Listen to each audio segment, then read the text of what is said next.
If I asked you if psychology had anything to do with cancer or heart disease or the common cold, what would you say?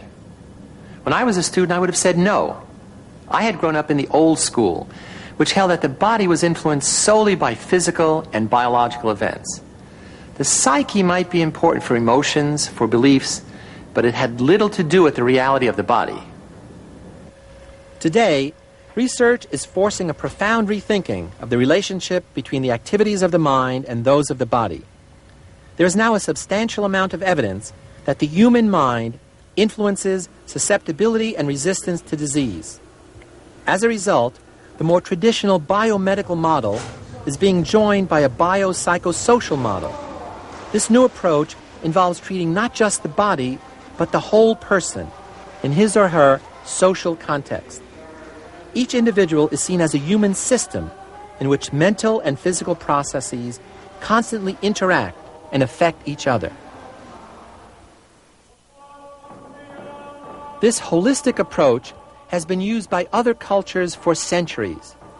Native Americans, for example, have traditionally placed great importance on the harmony of mind and body. In the Navajo concept of Wojo, beauty, peace of mind, goodness, and health are all inextricably entwined. The natural world, beauty in the arts, and even family relationships strive to achieve harmony. In the Navajo world, illness is considered the result of disharmony. While tribal ceremonies seek to restore health and banish illness, family members work together with the sick person to achieve Wojo. He or she is never given over to stranger experts in some unfamiliar hospital for long periods of time, as happens in our society, nor is there any implication that the individual is responsible for the illness. What the Navajos have always known, health psychologists are just beginning to verify. Today, health psychology is one of the most innovative and exciting fields within psychology. Researchers are studying the reasons why people become ill, the ways in which people respond when they are ill, and the ways in which people maintain their health. It's now believed that there are at least 4 ways in which psychology and medical problems are related. First, some organic malfunctioning or tissue damage may be psychogenic. That is, the illness is directly caused by an individual's psychological state of anxiety, tension, or depression. Peptic ulcers can be caused by excessive anxiety.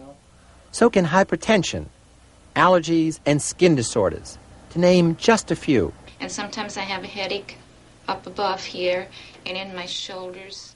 In the second category of mind-body ailments are all the complaints which patients bring to physicians that turn out to have no apparent organic basis: headaches, exhaustion, and weakness. Instead, these ailments are physical symptoms of underlying sources of tension and personal problems. How are you? I'm much better. In what way?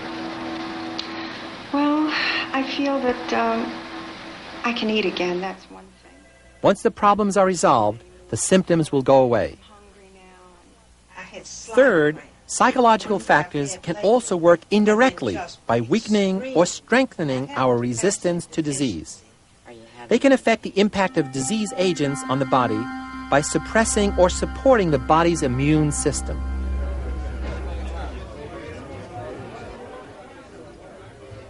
And lastly, there are the psychological factors that help cause unhealthful behavior, which in turn causes illness.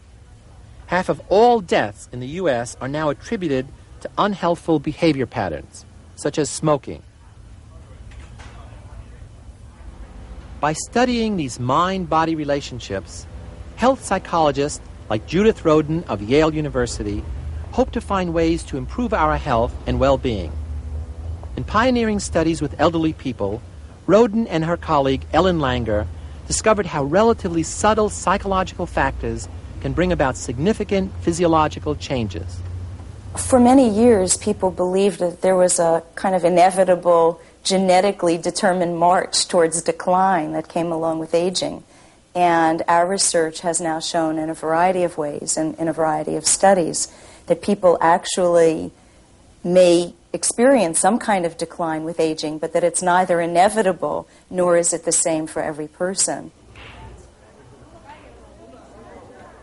We did a series of studies in nursing homes where we actually gave people an increased sense of control, gave them a greater number of choices over events in their lives, things to take care of, a sense of entitlement and greater sense of power over their environment. And we measured physical health outcomes, a variety of physical health conditions, and ultimately we also measured death outcome. And we found that the people with a greater sense of control, a feeling of responsibility, actually did better, both in terms of physical health and also there were indeed fewer deaths. Once we can demonstrate that psychological factors affect health, the burning question, of course, is the mechanism by which that relationship occurs. To find this mechanism, Roden and other health psychologists are focusing on the body's immune system, the complex network of specialized organs and cells that defend the body against attacks by antigens, foreign organisms like viruses and bacteria. When the immune system functions properly, it fights off infection. But when it malfunctions, an incredible variety of diseases can flourish, from allergies to terminal cancer. To fend off antigens like these that cause disease, the body has devised a series of defenses.